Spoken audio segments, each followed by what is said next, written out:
Halo penyuka film, apa kabar? Semoga sehat dan bahagia selalu. Ketemu lagi dengan saya Eros Laut. Seperti biasa, konten saya kali ini masih sama, yaitu rangkum alur cerita.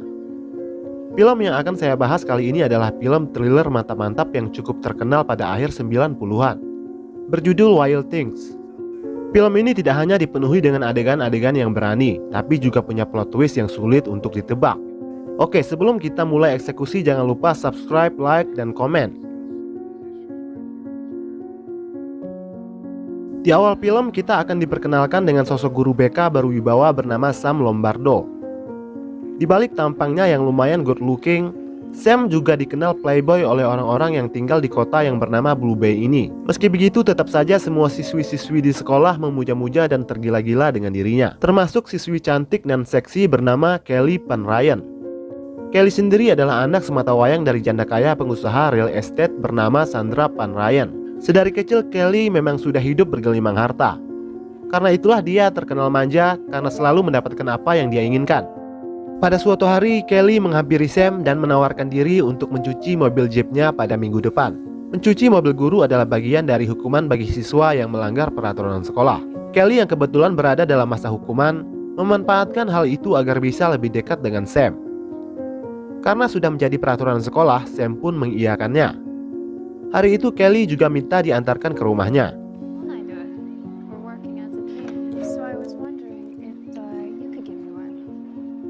Di dalam perjalanan mereka bertemu dengan Susie yang mobilnya sedang mogok. Lalu Sam menawarkannya tumpangan karena Susie juga adalah muridnya. Namun ditolak mentah-mentah oleh Susie.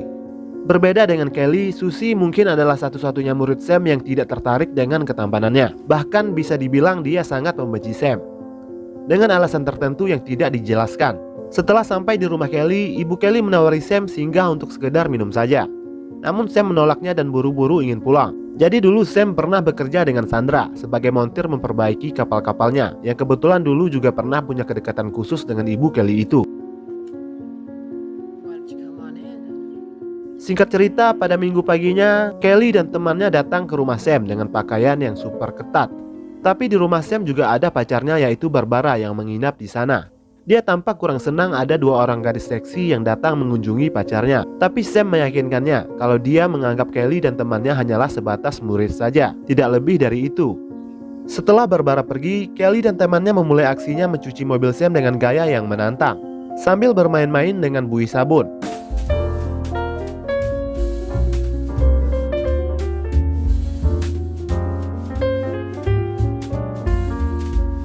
Setelah selesai, Kelly menyuruh temannya untuk pulang agar dia bisa dengan leluasa berduaan dan menggoda Sam di rumahnya.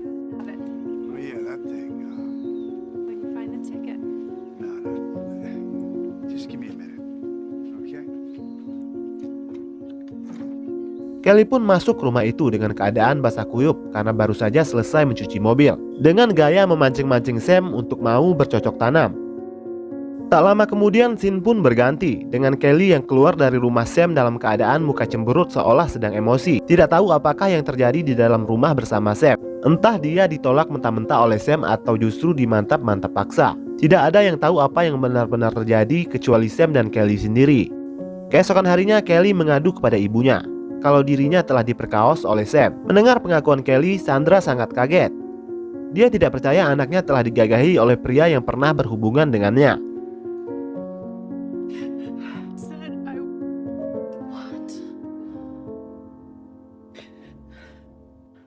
Tanpa menunggu lama, dia langsung melaporkan kejadian itu ke kantor polisi.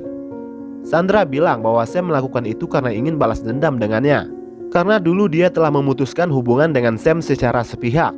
Kasus Kelly ditangani oleh Detektif Ray dan juga Detektif Perez. Kelly diinterogasi dan diminta menceritakan detail kejadian yang dia alami. Kelly pun menceritakan semuanya, bagaimana Sam memaksanya waktu itu hingga berujung dengan mantap-mantap paksa.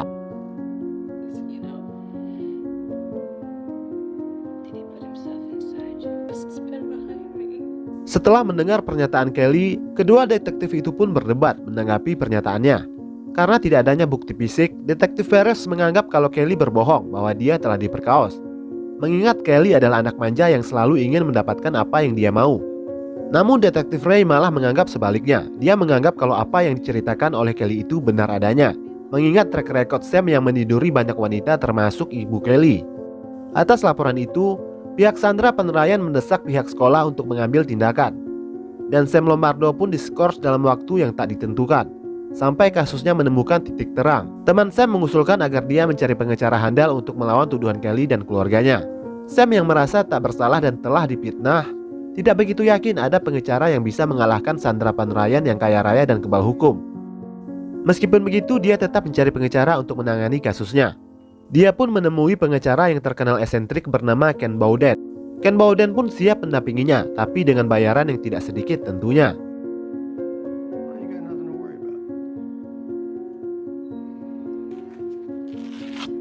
Tuduhan Kelly tidak hanya mencoreng nama baiknya, pekerjaannya sebagai guru juga terancam hilang. Ditambah lagi hubungannya dengan sang pacar juga telah berakhir.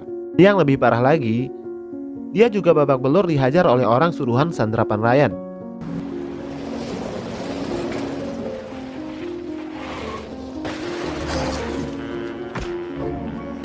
Tidak hanya itu, di rumahnya dia juga sering diteror oleh orang yang tidak dikenal.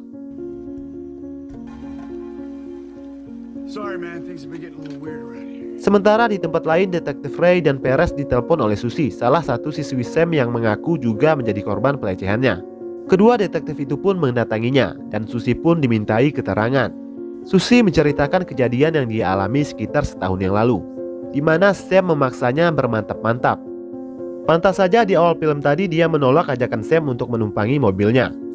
Detektif Perez mengatakan, jika kamu ingin Sam mempertanggungjawabkan perbuatan mesumnya, kamu harus memberi kesaksian di pengadilan nanti. Meski berat hati karena masih trauma, Susie akhirnya mau bersaksi di persidangan nanti. Scene film lalu berganti, di mana Sam ditahan di penjara untuk sementara.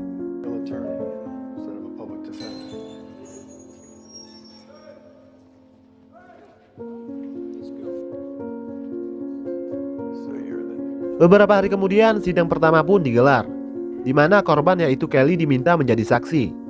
Sambil menahan tangis, Kelly menceritakan semua perbuatan keji Sam terhadap dirinya di kursi saksi itu.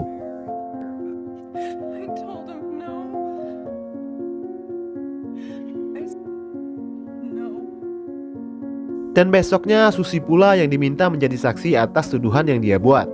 Setelah memberitahu semuanya, kini giliran pengacara Sam yang bertanya. Dengan nada yang mengintimidasi, pengacara Sam memberikan bukti-bukti.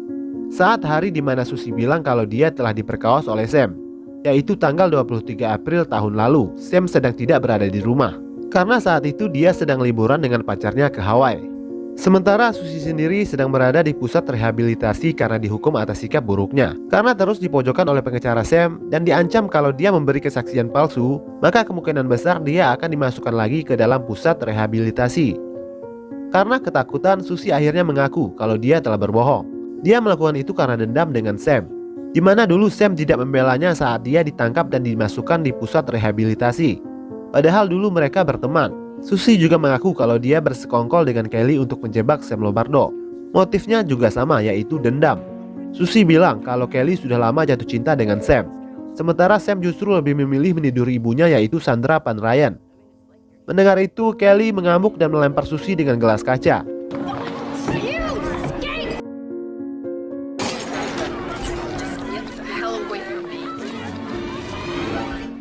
Sidang pada hari itu pun berlangsung ricuh.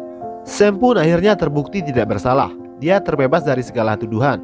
Pengacaranya mengusulkan kepada Sam agar menuntut balik Kelly Penilaian atas pencemaran nama baik. Awalnya Sam menolak, namun karena paksaan pengacaranya, dia pun mau melakukannya. Sandra Penilaian yang tak ingin putri kesayangannya di penjara bersedia membayar Sam berapapun yang dia minta. Setelah pengacara kedua belah pihak berunding, akhirnya disepakati kalau pihak Kelly membayar uang ganti rugi sebanyak 8,5 juta dolar. Jumlah uang yang tidak sedikit tentunya.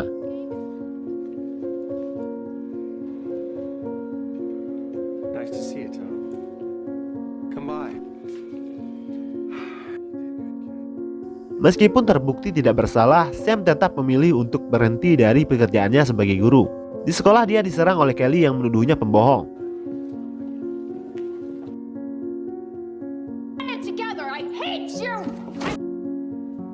Pada malam harinya, rumah Sam didatangi oleh Kelly yang tiba-tiba menciumnya.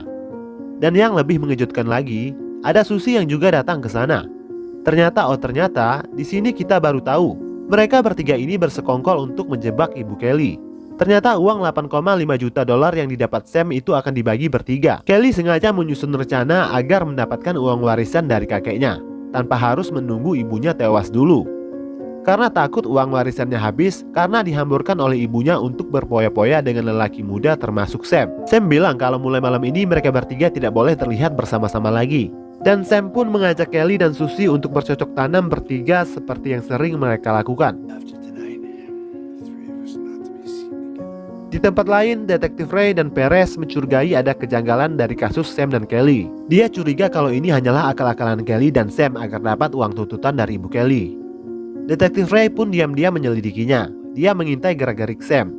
Dia juga mendatangi Kelly dan bilang kalau dia sudah tahu tentang persekongkolan mereka bertiga. Sam menghasut Kelly, berharap dia mau buka mulut.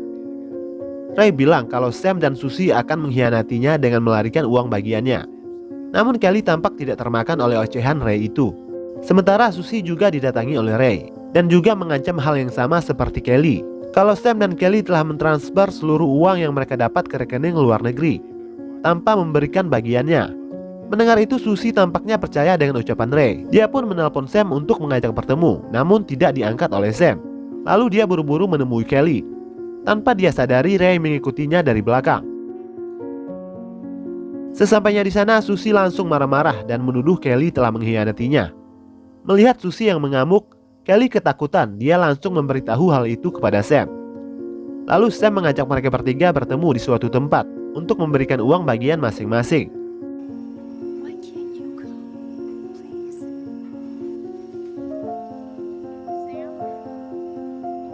Ray yang mengintai dari kejauhan melihat tak terjadi apa-apa antara Kelly dan Susie. Bukannya bertengkar, mereka malah justru saling bermesraan di kolam renang. Ray pun berhenti membuntuti mereka dan langsung pergi. Setelah Ray pergi, Kelly, Susie, dan Sam mengadakan pertemuan di suatu tempat malam itu juga. Susie yang sudah mabuk tak sadarkan diri karena minumannya sudah dicampur dengan obat bius oleh Kelly.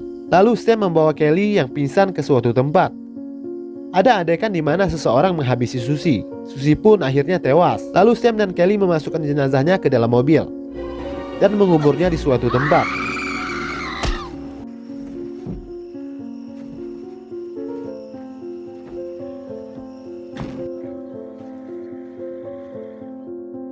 Keesokan harinya Sam mendatangi tempat Susie untuk mencari tahu keberadaannya. Namun ibu Susie bilang kalau Susie sudah 2 hari tidak pulang. Mendengar itu, Detektif Ray dan Detektif Perez mulai curiga kalau kehilangan Susie ada hubungannya dengan Kelly dan Sam. Singkat cerita, seorang pemuda menemukan 2 buah gigi di tepi pantai. Lalu si pemuda melaporkan penemuannya itu kepada Detektif Ray. Setelah sampel gigi itu diperiksa, ternyata ada kecocokan DNA pada gigi itu dengan DNA Susie. Polisi pun mempercayai kalau Susie telah tewas. You want DNA? It could take weeks. Poor dumb Susie, kidnapped. Kemudian Detektif Ray dan Perez menyelidiki kasus itu secara diam-diam.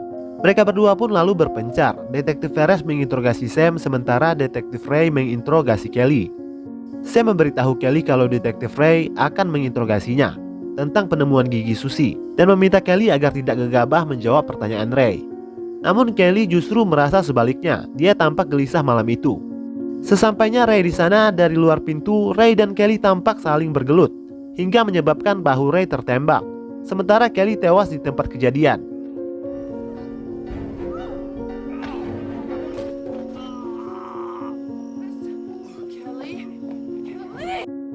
Keesokan harinya di kantor polisi, Detektif Ray memberi kenyataan tentang kejadian malam itu.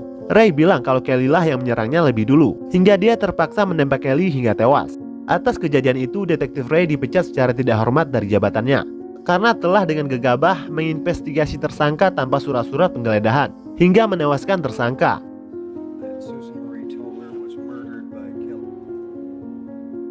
Dengan bukti-bukti yang ada, Kelly terbukti telah menghabisi Susie karena Ray melihat Susie menemui Kelly pada malam Susie hilang. Sementara Sam tidak terjerat tuduhan apa-apa karena dia berada di tempat lain saat kejadian. Di paruh akhir film, yang mengejutkan adalah Sam dan Detektif Ray ternyata sudah saling mengenal dan mereka sebenarnya bersekongkol di belakang Kelly dan Susie. Ray ternyata sengaja melenyapkan Kelly pada malam itu.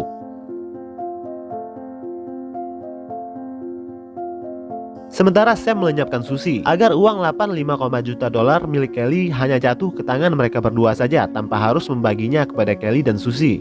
Sam dan Ray pun liburan bersama di atas kapal layar, merayakan kemenangan mereka. Saat sedang asik bercengkerama, Sam berkhianat dengan menyebabkan Ray terjatuh ke dalam laut.